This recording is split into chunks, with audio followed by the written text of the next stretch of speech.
শীঘ্রই আসাম ছাড়ছেন DGP GP Singh. বিশেষ দায়িত্ব নিয়ে আসামে এসেছিলেন আইপিএস জিপি সিং।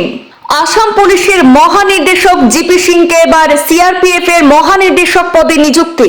ক্যাবিনেটের নিযুক্তির কমিটি গৃহ মন্ত্রণালয়ের প্রস্তাবকে অনুমোদন প্রদান করেছে। গত 31 ডিসেম্বর সিআরপিএফ এর মহানির্দেশক অনিশ দয়াল সিং অবসর গ্রহণ করেছেন। খুব কম সময়ের মধ্যে সিআরপিএফ এর পরবর্তী মহানির্দেশকের দায়িত্বভার গ্রহণ করবেন আইপিএস অফিসার জিপি সিং।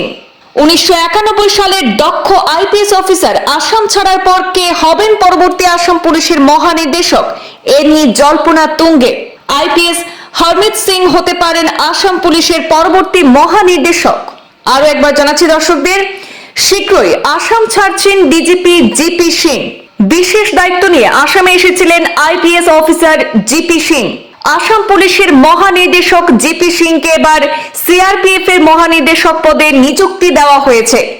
ক্যাবিনেটের নিযুক্তি কমিটি গৃহ মন্ত্রণালয়ের প্রস্তাবকে অনুমোদন প্রদান করেছে। গত 2024 এর 31 ডিসেম্বর সিআরপিএফ এর মহানির্দেশক অনিশ দয়াল সিং অবসর গ্রহণ করেছেন। কম সময়ের মধ্যেই সিআরপিএফ এর পরবর্তী মহানির্দেশকের দায়িত্বভার গ্রহণ করবেন আইপিএস অফিসার জিপি সিং। 1991 সালের দক্ষ আইপিএস অফিসার আসাম ছাড়ার পর কে হচ্ছেন পরবর্তী আসাম পুলিশের মহানির্দেশক তা নিয়ে জল্পনা তুঙ্গে। আইপিএস হরমিত সিং হতে পারেন আসাম পুলিশের পরবর্তী মহানির্দেশক।